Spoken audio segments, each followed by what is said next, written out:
नमस्ते, मैं पल्लवी पाटनकर मनोवेद में आप सभी का बहुत स्वागत है। आज हम बात करेंगे रिलेशनशिप्स को बेहतर बनाने के लिए हम कौन से कम्युनिकेशन का इस्तेमाल करें। मतलब ज़्यादातर रिलेशनशिप्स ये कम्युनिकेशन की वजह से ही खराब हो जाती है। लोग बोलते हैं कि हमारे रिश्ते अब पहले जैसे नहीं रहे हैं, या कुछ भी बोलने जाऊं तो वो आर्ग्यूमेंट्स में बदल जाता है। तो क्या करें ये समझ में नहीं आता। इसीलिए ये वीडियो उन सारे लोगों के लिए है जो अपने रिलेशनशिप के ऊपर वर्क करना चाहते हैं, उसको ज़्यादा बेहतर बनाना चाहते हैं। तो शुरुआत करते हैं हम कम्युनिकेशन की बात करेंगे। तो कौन सी बातें, सबसे पहली बात आती है कि आप अपने पार्टनर के लिए सबसे पहले टाइम निकालो बात करने के लिए। होता ये है कि अगर आप दोनों के बीच में कॉन्फ्लिक्ट चल रहे हैं तो ज़्यादातर मन में डर रहता है कि अगर मैं कुछ बोलने जाऊँ तो कुछ ना कुछ आर्ग्यूमेंट ही होने वाला है। ये अगर आप अपने दिमाग में रखते हो ना तो वो आर्ग्यूमेंट हो जाता है। अगर आप पॉजिटिव बात अपने मन में रखोगे कि हाँ मैं बात करने जा रहा हूँ या जा रही हूँ तो मुझे क्या कहना है, मैं इस बात पे ज़्यादा मेरा फोकस होगा, ना कि सामने वाला क्या सोचेगा या उसको क्या लगेगा। मतलब उसके रिएक्शन के डर की वजह से अगर आप बोलते नहीं हो तो वो ज़्यादा फिर आपकी वो बातें सारी आपके मन में ही रहती है और फिर उससे आपकी प्रॉब्लम्स और ज़्यादा बढ़ती है।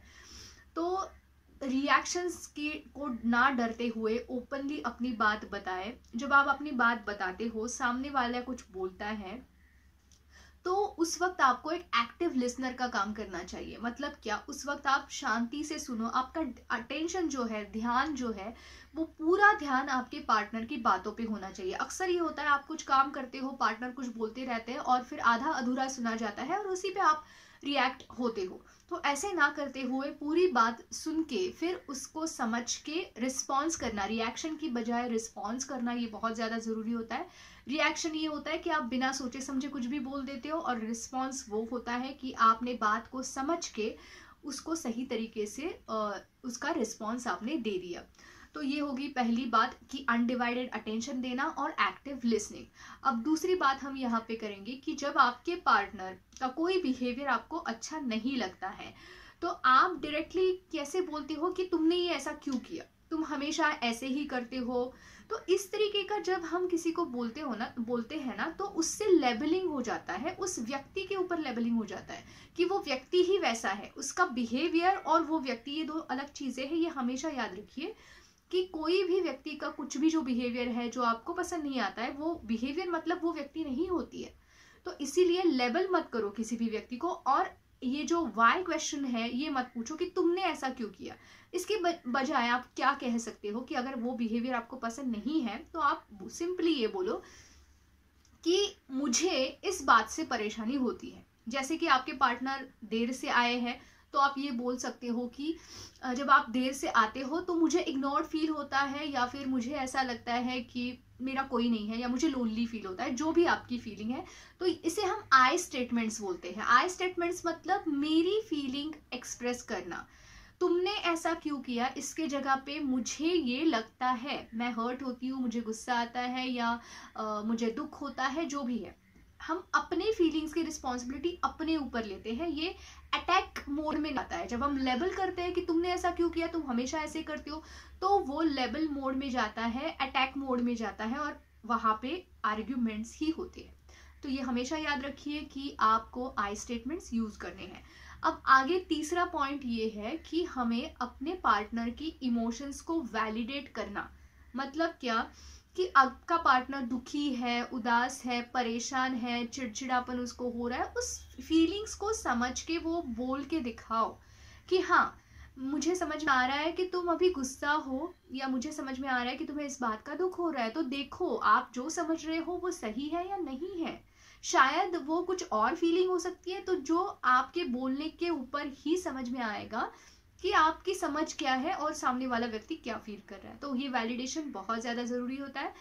नेक्स्ट पॉइंट, हमारा फोर्थ पॉइंट ये है कि जब आप आपके पार्टनर गुस्सा है और गुस्से में वो कुछ आपको बोल रहे हैं, कई बार ऐसा होता है कि गुस्से में व्यक्ति कुछ बोल देते हैं जिससे आप हर्ट हो जाते हो। तो अक्सर आप हर्ट हो जाते हो, या फिर आप उसकी गुस्से की वजह से आप गुस्सा हो जाते हो, तो फिर आपके इमोशंस बदल जाते हैं। आप बहुत ज़्यादा इम्पल्सिवली बोलने के चांसेस वहाँ पे ज़्यादा होते हैं और वो बहुत ज़्यादा झगड़ा बढ़ता है। तो यहाँ पे हमें अपने दिमाग में ये रखना चाहिए कि सामने वाला व्यक्ति बहुत ज़्यादा गुस्से में है, या उसे बहुत ज़्यादा किसी बात का दुख हो रहा है, किसी बात से वो परेशान है, तो उसको सबसे पहले हम समझ के अगर अपने दिमाग में ये रखेंगे कि उससे हेल्प की ज़रूरत है, वो इसलिए ऐसा कर रहा है क्योंकि वो अपने इमोशंस को संभाल नहीं सकता है या नहीं सकती है, ना कि वो मेरे ऊपर कुछ, मेरे से उसको दुश्मनी है या मेरे ऊपर वो कुछ एलिगेशन कर रहा है। अगर इस तरीके से आप पर्सनली लेते हो ना, तो फिर आप और ज़्यादा गुस्सा हो जाते हो। तो उसकी बातों को आप पर्सनली ना लेते हुए उसको न्यूट्रली लेना सीखिए कि ठीक है, उसको लगा, ये उसका ओपिनियन है, ये उसकी फीलिंग है। तो अब इस तरीके से उसको न्यूट्रली लेना ये बहुत ज़्यादा ज़रूरी है। अब नेक्स्ट हमारा जो पॉइंट है, 5th वाला पॉइंट ये है कि अपने पार्टनर्स की नीड्स को समझना, कि पार्टनर क्या चाहता है, क्या चाहती है, उसके ड्रीम्स क्या है, उसके विशेष क्या है, या उसकी खुशी किस चीज़ों में है, वो बोलना बहुत ज़्यादा ज़रूरी है। आप पूछोगे तो समझ में आ जाएगा ना, कोई किसी का माइंड रीड नहीं कर सकता है। तो सबसे पहले ये ध्यान में रखिए कि आप पूछेंगे तो आपके पार्टनर भी आपको पूछेंगे। तो इस तरीके से आप एक दूसरे की नीड्स का अगर ध्यान रखेंगे, फिजिकल और मेंटल दोनों नीड्स की हम बात कर रहे हैं, तो ये बहुत ज़्यादा हेल्दी होता है किसी रिलेशनशिप के लिए। नेक्स्ट हमारा पॉइंट है एप्रिसिएशन, जो कि बहुत ज़्यादा ज़रूरी है। आपके पार्टनर की जो बातें आपको अच्छी लगती है, भले छोटी सी बात है, लेकिन उसको उसी टाइम पे अप्रिशिएट करो। वो बहुत ज़्यादा ज़रूरी होता है किसी भी रिश्ते को बहुत अच्छा और खूबसूरत बनाने के लिए। अब हमारा जो लास्ट पॉइंट है वो ये है कि कोई भी कॉन्फ्लिक्ट है, कोई भी परेशानी है, तो वो उसी वक्त डिस्कस होनी चाहिए। मतलब उसी वक्त, मतलब अगर झगड़ा हो रहा है उस वक्त नहीं, जब आप शांत हो जाते हो, दोनों भी बात करने के पोजीशन में होते हो, तब आपको उस बात पे डिस्कस करना होता है, ताकि वो जो हो रहा है उसी वक्त रिजॉल्व हो जाए, वो माइंड में दबे हुए स्थिति में ना रहे। तो इस तरीके से कुछ कम्युनिकेशन स्किल्स है जो आपको अपने अंदर डेवलप करनी ज़रूरी है आपके रिश्ते को बेहतरीन बनाने के लिए, और जिससे आप खुश रहेंगे, आपके पार्टनर खुश रहेंगे, आपकी पूरी लाइफ जो है उसमें आपको बहुत ज़्यादा सेटिस्फैक्शन मिलेगा। तो इसीलिए इस वीडियो के साथ हम यहीं पे रुकते हैं। धन्यवाद।